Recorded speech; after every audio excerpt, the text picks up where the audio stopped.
Hello, good morning, students. Here myself Manjesh Kumar. I am going to make you understand the concept of chemistry. चलिए वो हम लोग कुछ chemistry के concept और भी देखते हैं आगे, ठीक है ना। चलो अब केमिस्ट्री कॉन्सेप्ट में ये जो हम लोग अभी क्या कर रहे हैं ना, यूनिट्स का ही लेक्चर अभी चल रहा है, ठीक है ना। यूनिट्स पे हम लोग बहुत काम कर रहे हैं और अभी और भी काम करना है, ठीक है ना। तो अब देखिए वो यूनिट्स का जो हम लोग देख रहे हैं ना, यूनिट्स एंड डायमेंशन, तो उसमें देखो डीपीपी डेली प्रैक्टिस पेपर आपको 4 का डिस्कशन कर देते, ठीक है ना। चलिए वो अब यहाँ पर हम लोग देख रहे हैं ना, पहला मतलब कि इसमें क्वेश्चन दिया हुआ है एंगुलर फ्रीक्वेंसी। एंगुलर फ्रीक्वेंसी का वो यूनिट क्या होगा, पहला क्वेश्चन में दिया हुआ है, देखिए ध्यान से देखिएगा, एंगुलर फ्रीक्वेंसी, ठीक है ना। एंगुलर फ्रीक्वेंसी, जब एंगुलर फ्रीक्वेंसी की बात करेगी तो इसका जो फॉर्मूला होता है वो 2 पाई इंटू फ्रीक्वेंसी होता है, 2 पाई इंटू फ्रीक्वेंसी होता है। अब ये फ्रीक्वेंसी क्या होता है, ठीक है ना। अब ये फ्रीक्वेंसी होता है 1 बाई टाइम पीरियड। फ्रीक्वेंसी को क्या लिख सकते हैं बुआ, 1 बाई टाइम पीरियड लिख सकते हैं। जब 1 बाई टाइम पीरियड लिख सकते हैं तो ये तो 2 pi into 1 by time period. Time period को टी से डिनोट करेंगे, टाइम पीरियड को किससे डिनोट करेंगे, टी से, और टी फॉर टेम्परेचर नहीं स्मॉल टी कर देते, ठीक है ना बुआ।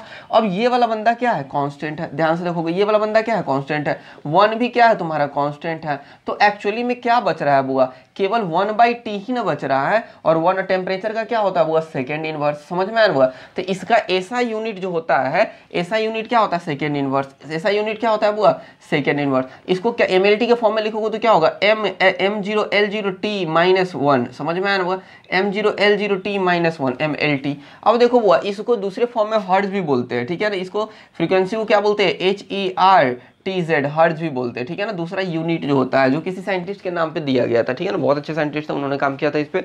तो हर्ट्ज, तो हमें ये दोनों पढ़ना है, उनको हम बाद में देखेंगे, ठीक है ना। जब हमें वो आएगा तब हम लोग देख लेंगे। चलो तो यहाँ पे आपका पहला क्वेश्चन हो गया बुआ, सॉरी 31st क्वेश्चन होगा, नंबरिंग 31st होगा, ठीक है बुआ। अब उसके बाद हम लोग देखते हैं बुआ, नेक्स्ट में 34 नंबर क्वेश्चन में देखते हैं। 34 में बोल रहा है इंटेंसिटी ऑफ वेव। क्या बोल रहा है आपको, इंटेंसिटी ऑफ वेव। वेव की इंटेंसिटी का डायमेंशनल फॉर्मूला क्या होगा, वेव की इंटेंसिटी का यूनिट्स क्या होगा।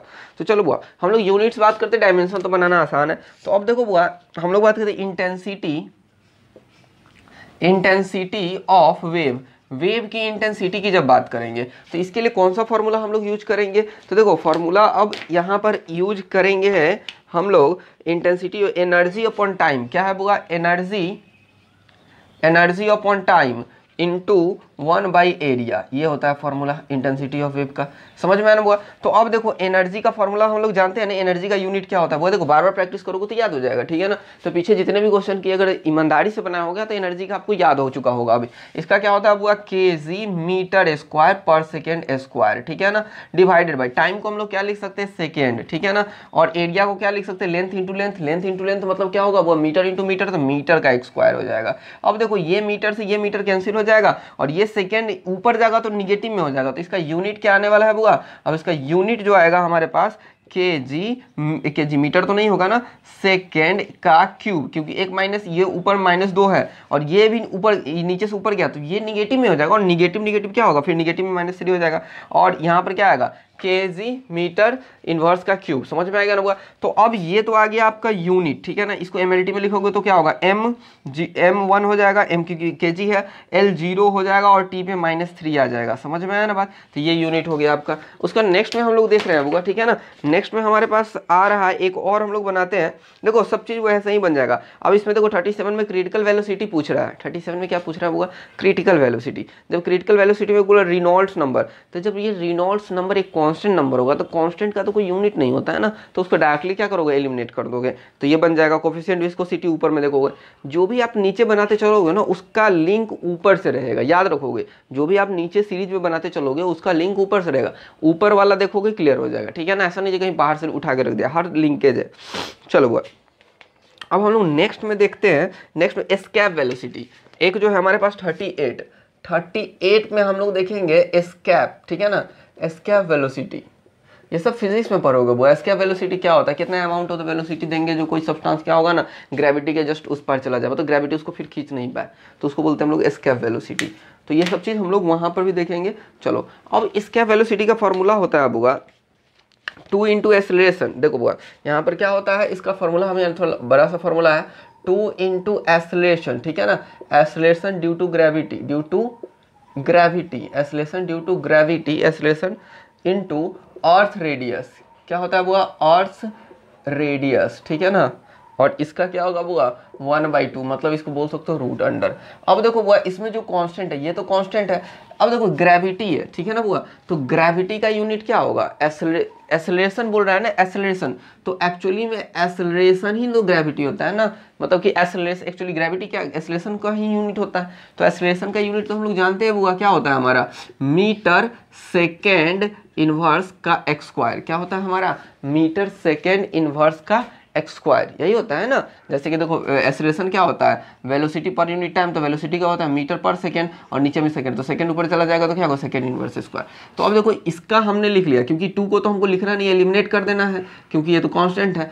अर्थ का रेडियस जो होता है वो, अर्थ का रेडियस जो होता है वो तो किलोमीटर में नापा जाता है, लेकिन किलोमीटर क्या ऐसा यूनिट में आता है, किलोमीटर, मीटर आता है वो।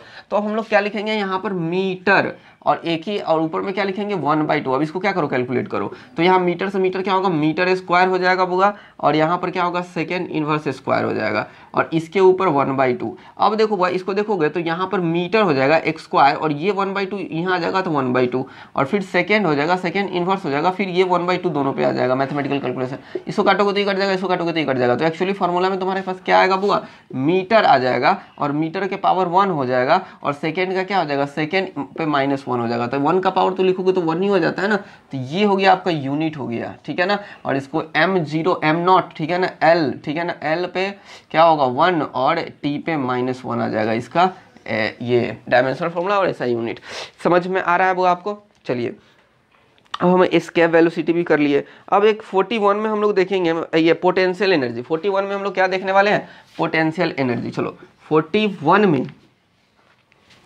पोटेंशियल एनर्जी, फिर वैसा ही फार्मूला है, क्या होगा बुआ, पोटेंशियल एनर्जी। ये सारे फार्मूला पोटेंशियल एनर्जी हम केमिस्ट्री में बहुत यूज करने वाले चैप्टर नंबर 2 में, ठीक है ना, तो वहाँ पे इसका यूनिट का जरूरत पड़ेगा। तो अब देखो बुआ हम लोग बात करते हैं पोटेंशियल एनर्जी। चलो देखो पोटेंशियल एनर्जी क्या होता है, ठीक है ना, वो काइनेटिक एनर्जी पढ़े होंगे 9th में, पोटेंशियल एनर्जी भी प्रीवियस क्लास में पढ़े होंगे आप लोग। तो अब देखो पोटेंशियल एनर्जी क्या होता है, मास, ठीक है ना, मास इनटू एक्सेलरेशन, ठीक है ना, एक्सेलरेशन ड्यू टू, ठीक है ना, एक्सेलरेशन ड्यू टू ग्रेविटी होती है बाबू, तो gravity, acceleration due to gravity, और फिर क्या होता है इनटू हाइट हम कर देते हैं, ठीक है ना। चलो अब देखो बुआ, चलो अब देखो मास का क्या होता है यूनिट, केजी होता है, एकदम बनाते चलो। एक्सेलरेशन ड्यू टू ग्रेविटी, मतलब acceleration due to gravity actually acceleration ही होता है ना, तो एक्सेलरेशन का यूनिट क्या होता है बुआ, metre second inverse square, metre second inverse square. अब हाइट का क्या होता है, वो हाइट कोई भी चीज़ होता है लेंथ में होता है, तो लेंथ को क्या चाहिए मीटर में कैलकुलेट करोगे, तो इसका यूनिट जो आएगा तुम खुद कैलकुलेट करो, केजी, और यहाँ पे मीटर स्क्वायर क्या हो जाएगा, मीटर स्क्वायर और सेकेंड इनवर्स स्क्वायर आ जाएगा। तो ये आपका क्या आ गया बुआ, ये आपका जस्ट यूनिट आ गया। इसको MLT में करोगे तो m, केजी है तो m, और l पे क्या होगा l स्क्वायर और t इनवर्स स्क्वायर, समझ में आया ना। तो ये MLT, ये स्क्वायर ब्रैकेट के अंदर लिखोगे बुआ, ठीक है ना। चलो तो ये हो गया आपका यहाँ पर पोटेंशियल एनर्जी। जल्दी से इसको नोट कर लीजिए, फिर हम 4-5 क्वेश्चंस और करेंगे इस DPP का, तब हमें पूरा क्लियर हो जाएगा बुआ। जल्दी से 2 मिनट के अंदर इसको नोट करिए बुआ।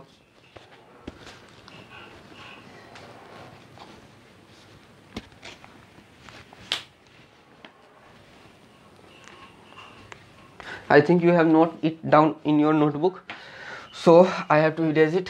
चलिए इसको मिटाते हैं बुआ, ठीक है ना। पॉज करके वीडियो नोट कर लीजिए। चलो चलो नेक्स्ट क्वेश्चन देखते हैं, ठीक है ना। नेक्स्ट क्वेश्चन जो हमारा है, चलो अब देखो बुआ यहाँ पर हम लोग 45 देखते हैं, ठीक है ना। देखो सारा क्वेश्चन बन जाएगा। जैसे देखो बुआ अगर यहाँ पर रोटेशनल काइनेटिक एनर्जी क्या होता है, तो 42 नंबर क्वेश्चन में, तो इसमें लिखा होगा half into moment of inertia into में एंगुलर वेलोसिटी का स्क्वायर। तो मोमेंट ऑफ इनर्शिया नहीं आता है तो फिर क्या करोगे, पीछे में तुम मोमेंट ऑफ इनर्शिया देख लोगे, मोमेंट ऑफ इनर्शिया तुमको पीछे मिल जाएगा, और उसके बाद क्या करोगे, आराम से बना सकते हो। समझ में आया ना बात। ये एक DPP दूसरे DPP में से ऐसा नहीं है जो बुआ, जैसे अगर मान लो 4 DPP बना रहे हैं तो इससे पहले हो सकता है सेकेंड DPP में भी उसका मोमेंट ऑफ इनर्शिया हो, तो ऐसे करके खोजोगे ढूंढोगे तब मिल जाएगा। इफिशियंसी क्या होता है, आउटपुट वर्क अपन इनपुट वर्क, तो दोनों जगह ऊपर नीचे वर्क आ गया, तब वर्क का भी तो यूनिट क्या होता है, वर्क का डायरेक्टली जानते हो तुम लोग, KG metre square second inverse square, और नीचे में भी क्या हो, KG metre square second inverse square, दोनों कैंसिल हो जाएगा तो इसका यूनिट लेस हो जाएगा। समझ में आ रहा है ना बात। चलो एक हम बता देते हैं बुआ, जैसे हमको देखते हैं 45 नंबर क्वेश्चन देखोगे तो हम लोग क्या करते हैं, सारा क्वेश्चन बन जाएगा। फिर भी अगर नहीं बनता है तो तुम क्या करोगे, मैसेज करोगे या तुम कॉल करके बता सकते हो। ग्रेविटेशनल कांस्टेंट, ग्रेविटेशनल बड़ी यूज होता है, ठीक है ना, ग्रेविटेशनल कांस्टेंट की बात करते हैं वो। चलो अब देखो ग्रेविटेशनल कांस्टेंट का फॉर्मूला हम लोग क्या लिखते हैं, ग्रेविटेशनल कांस्टेंट का फॉर्मूला होता है वो फोर्स, ध्यान से देखोगे, फोर्स इंटू डिस्टेंस का स्क्वायर, फोर्स इंटू डिस्टेंस का एक्स स्क्वायर डिवाइडेड बाई क्या होता है बुआ, हमारे पास mass into mass, force into distance का स्क्वायर इंटू मास। समझ में आ रहा है आप लोग को, फोर्स इंटू डिस्टेंस का X square, force into distance का स्क्वायर पर मास इंटू मास, ये ग्रेविटेशनल कांस्टेंट होता है, ठीक है ना बुआ। अब देखो बुआ फोर्स का यूनिट क्या होता है, जब हम जानते हो फोर्स क्या होता है, केजी मीटर, देखो फोर्स का यूनिट क्या होता है, KG metre second inverse square, और डिस्टेंस का क्या होता है वो, डिस्टेंस का मीटर, और मीटर का क्या होगा बुआ, ऊपर में स्क्वायर है तो स्क्वायर लगा दोगे, मास का क्या होता है बुआ, केजी, और फिर 2 मास है तो इंटू केजी। क्या समझ में आया बुआ। अब देखो बुआ इसमें देखो नीचे से जब ऊपर लेके जाओगे तो देखो नीचे भी के, यहाँ भी केजी यहाँ भी केजी, तो क्या होगा, केजी से केजी कैंसिल हो जाएगा। अब ये केजी को जब ऊपर लेके जाओगे तो ये केजी तो नीचे है तो ऊपर जाएगा तो क्या होगा वो, इनवर्स में केजी इनवर्स, और उसमें क्या हो जाएगा, मीटर, ये स्क्वायर है और यहाँ पर एक और है, तो एक स्क्वायर है और एक और मीटर है तो वहाँ पर मीटर क्यूब हो जाएंगे ना, तो यहाँ पर क्या आ जाएगा बुआ आपका मीटर क्यूब आ जाएगा, और फिर यहाँ पे सेकेंड इनवर्स स्क्वायर आ जाएगा। समझ में आया ना बात। तो अब यहाँ पर हम लोग क्या लिख सकते हैं, ये तो हमारा यूनिट आ गया, अब ये यूनिट जो आ गया ना ऐसा यूनिट के फॉर्म में आ गया। अब यहाँ पर हम लिख सकते हैं ना वो एम इनवर्स और क्या होगा एल का क्यू और t-2, ठीक है ना, तो यहाँ पर ये आ गया। समझ में आ रहा है ना बात। तो ये आपका ग्रेविटेशनल कांस्टेंट का आ गया होगा। नेक्स्ट में अब हम लोग 48 नंबर क्वेश्चन देखते, देखो प्लांक्स कांस्टेंट बन जाएगा ना, प्लांक्स कांस्टेंट अगर बनाना चाहते हो तो देख लो, चलो बना लो, 46 भी बना लो, चलो बड़ा यूज होता है, ये भी केमिस्ट्री में बहुत यूज होता है प्लांक्स कांस्टेंट। हम लोग देखेंगे प्लांक कांस्टेंट क्या होता है, वो प्लांक कांस्टेंट ये प्लांक एक साइंटिस्ट थे जिन्होंने दिया था। तो अब देखो बुआ इसका मतलब होता है एनर्जी, ठीक है ना, energy upon frequency. Planck constant का मतलब क्या हुआ, एनर्जी अपॉन फ्रीक्वेंसी। एनर्जी का यूनिट तुम जानते हो बुआ, केजी मीटर एक square second inverse square. Frequency का भी जस्ट हम लोग कैलकुलेट किए थे, क्या किए थे, सेकेंड इनवर्स आया था। एंगुलर फ्रीक्वेंसी डायरेक्टली फ्रीक्वेंसी क्या था 1/टाइम पीरियड, तो क्या होगा बुआ यहाँ पर सेकेंड इनवर्स आ गया। इस वाले सेकेंड इनवर्स को ऊपर ले जाओगे तो प्लस में हो जाएगा, तो इसका यूनिट क्या होगा, KG metre square second inverse square into में सेकेंड के पावर प्लस में 1 आ जाएगा, नीचे माइनस है तो ऊपर। अब ये प्लस है बुआ और ये माइनस है, तो ये 2 माइनस 1 प्लस तो क्या कैंसिल कर देगा बुआ, तो यहाँ पे केजी मीटर स्क्वायर सेकेंड पे -1, ये आ गया आपका यूनिट, ठीक है ना। अब इसको एमएलटी में लिखोगे तो कैसे लिखोगे बुआ, एम, ठीक है ना, एम, उसके बाद एल स्क्वायर और टी पे -1, ठीक है ना, दिस इज कॉल्ड एमएलटी। ये आप क्या चीज़ में लिख सकते हो, एमएलटी में लिख सकते हो। चलो अब 48 नंबर क्वेश्चन देखते हैं, स्पेसिफिक हीट कैपेसिटी, ठीक है ना। 48 नंबर क्वेश्चन बोल रहा है स्पेसिफिक हीट कैपेसिटी, ठीक है ना। चलो अब स्पेसिफिक हीट कैपेसिटी तुम देखोगे बुआ, क्या देखोगे, स्पेसिफिक हीट कैपेसिटी, तो इसमें क्या होता है ना, हीट एनर्जी अपॉन में मास इनटू टाइम। क्या लिखेंगे, हीट एनर्जी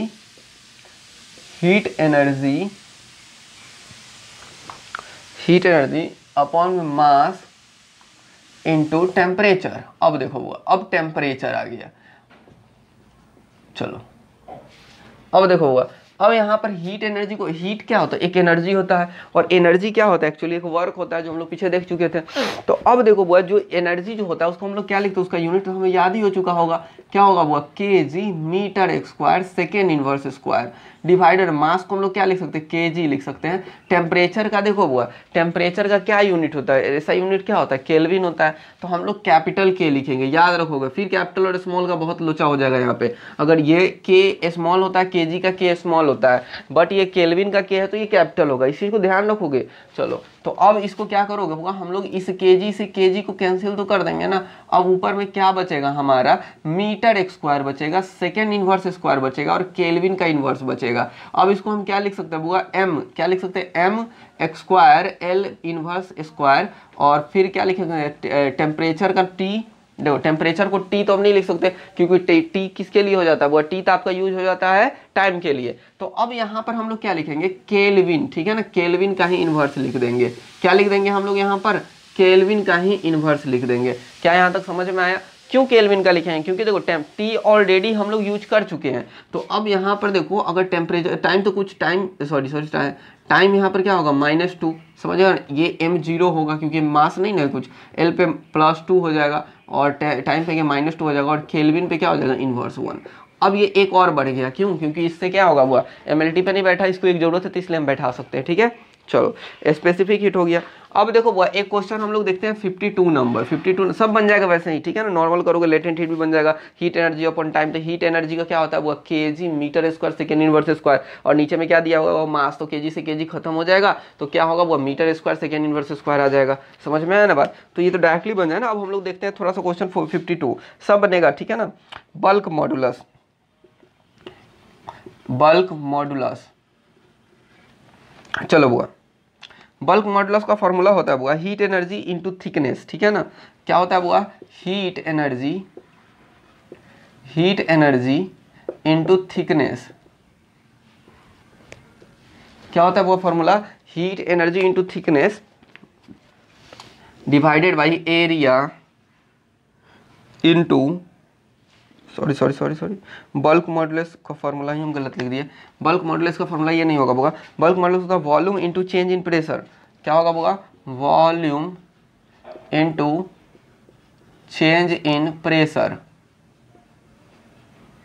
चलो डिवाइडेड बाय, समझ में ना हुआ, change in volume, change in volume. अब देखो बुआ, सुनो बुआ, चेंज इन वॉल्यूम बोल रहा है, तो वॉल्यूम में चेंज करेगा तो उसका यूनिट थोड़ी ना चेंज होगा। अगर मान लो कोई भी चीज़ चेंज बोल रहा है तो उसका यूनिट थोड़ी ना चेंज होगा। अगर मान लो वॉल्यूम है तो अगर मान लो 3 मीटर क्यूब है और यहाँ में से 2 मीटर क्यूब है, तो इसमें से चेंज बोल रहा है तो 1 मीटर क्यूब आ जाएगा ना।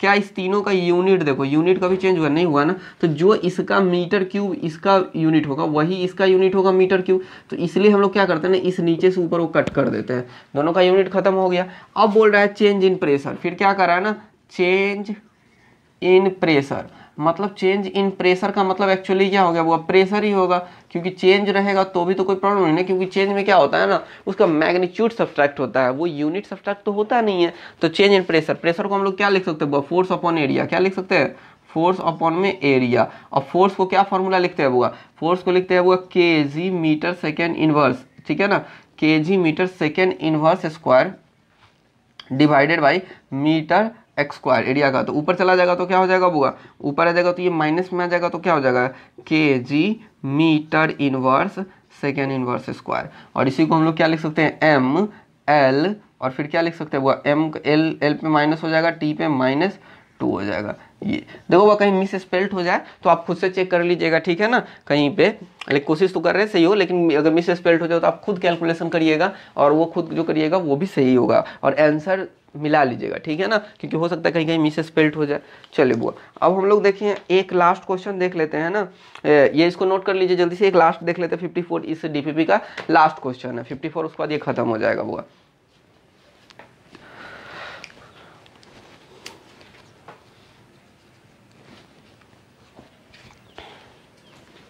चलिए बुआ एक लास्ट क्वेश्चन देखते हैं, उसके बाद ये खत्म हो जाएगा। क्वेश्चन नंबर तुम्हारा लास्ट क्वेश्चन, बस एक ही यही मिटाते हैं, उसके बाद ये हो जाएगा हमारा इतना में। चलो इसमें बोल रहा है क्या 54 में स्टीफान कांस्टेंट, ठीक है ना, 54 क्वेश्चन में आपका बोल रहा है स्टीफान कांस्टेंट, स्टीफान कांस्टेंट। अब देखो स्टीफान कांस्टेंट क्या होता है, ठीक है ना। अब स्टीफान कांस्टेंट को वो हम लोग बोल सकते हैं, ठीक है ना। चलो ये थोड़ा लंबा इसका फॉर्मूला है, एनर्जी अपॉन, इसको मिटाते हैं इधर भी हल्का सा, energy, energy divided by area into time, area into time, उसका इन्वर्स टेम्परेचर का पावर 4। चलो वो देखो इसको बनाते हैं। तो एक्चुअली सबसे पहले इसको रीअरेंज कर लो, ऊपर में एनर्जी है तो एनर्जी लिख दो, ठीक है ना। वो देखो कैसे बनाते हैं एनर्जी।